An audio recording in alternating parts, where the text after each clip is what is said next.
Hi, this is Sia Purva Jaisamha and you're with me on G for GST, YouTube channel exclusively dedicated to GST. We have content ranging from bare basics to intricate nuances of the GST laws. So far, we have made videos on different GST compliances, how to take registration, electronic invoicing, e-way bill, return filing under GST, all of which by the way are linked here above. But nonetheless, we decided to change the line of discussion. Why continuously burden the viewer and the taxpayer with what all he should do and he should not do? So instead, today's discussion is going to be how a taxpayer can get money from the government. Hence today's topic, refunds under GST. Let's get started.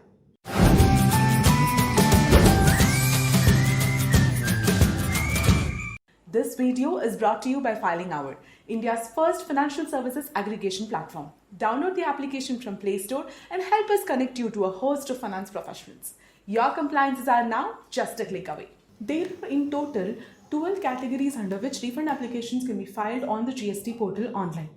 In this video today, we are going to deal with 5 to 6 of these refund applications which are predominant, very commonly asked. And we are also going to see what kind of refunds these are and what kind of taxpayers can apply for these refunds and what kind of remedies do these refunds aim to give to the taxpayers.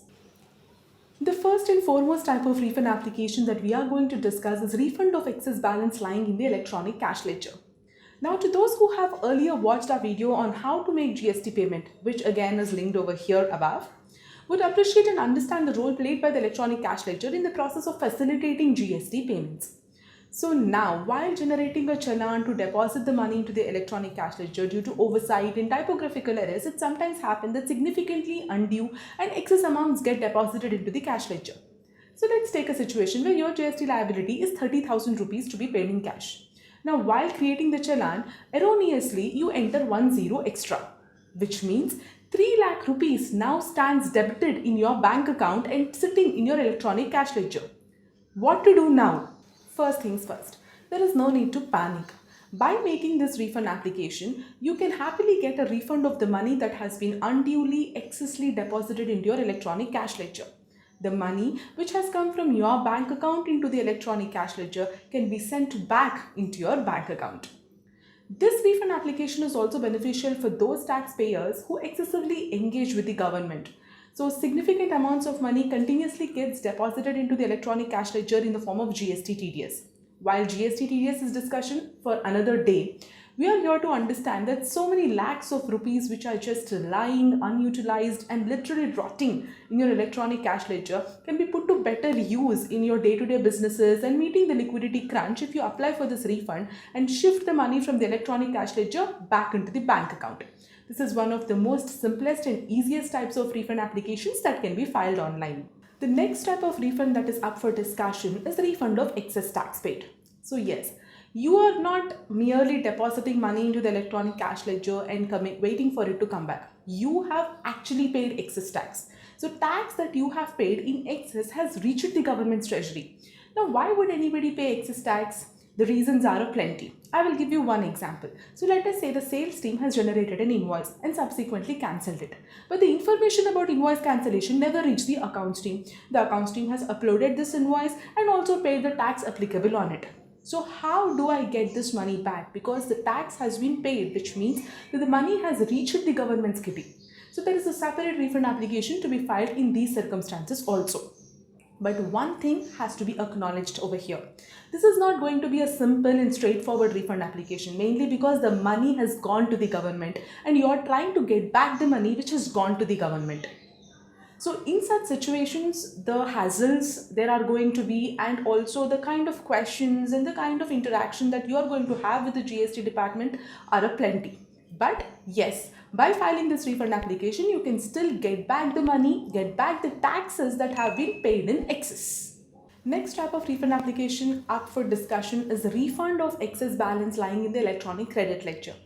Now, this type of refund is the most commonly misunderstood and misconstrued type of refund application, primarily because anybody and everybody is looking for liquidating that electronic credit ledger. So I have people who come up to me and ask that, now pandemic is going on and I'm not able to have adequate sales. There is a lot of balance in my electronic credit ledger. Is there a way I can get it back? There are also people who come up to me and ask that I'm shutting down my business, I'm not going to have any future sales. Can you get me a refund of the balance lying in the electronic credit ledger? Now, well, the answer is outrightly no. One thing that everybody here has to understand and acknowledge that nobody just like that can liquidate their electronic credit ledger and get money back into their bank account.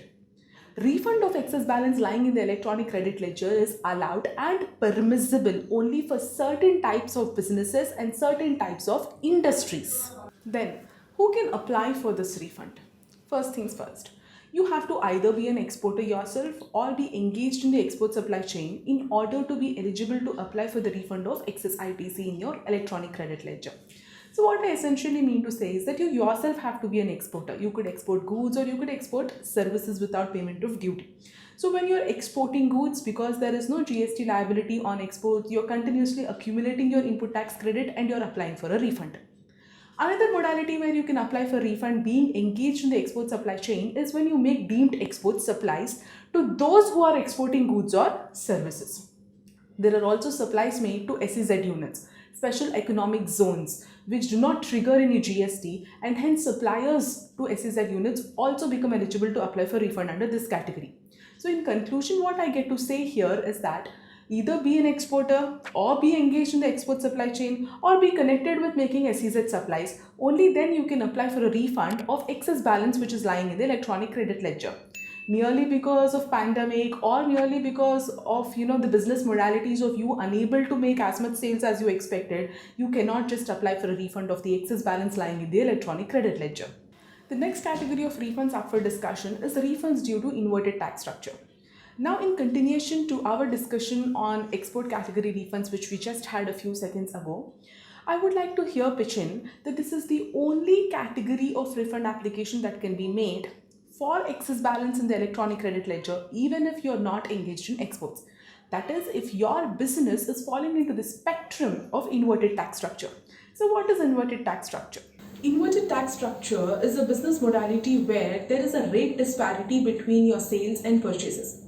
The rate of GST that you pay on your sales is less than the rate of GST that you pay on your purchases. So let us say your sales attract a GST rate of 5%, whereas on purchases you're continuously accumulating credits at 18% or 28%. So because of this rate disparity, no matter how much sale you make, no matter how much volume you increase of your sales, you're continuously accumulating credit without any scope of liquidation. So this is the only case where even if you are not engaged in export supply chain, you can still apply for a refund of the excess balance in ITC. So in conclusion, excess balance in ITC is allowed if and only if you are in the export supply chain or if your business is undergoing the inverted tax structure rate disparity. Now, your individual business may not necessarily be the only sufferant of inverted tax structure. Inverted tax structure rate disparity is something that your peers would also be facing, and it would be an industry-wide issue. So before you blindly make a refund application for this, it is advisable to check with your peers whether they are also facing this rate disparity. This next category of refunds can be easily and briefly summed up as refund of CGST, SGST paid instead of IGST, or vice versa.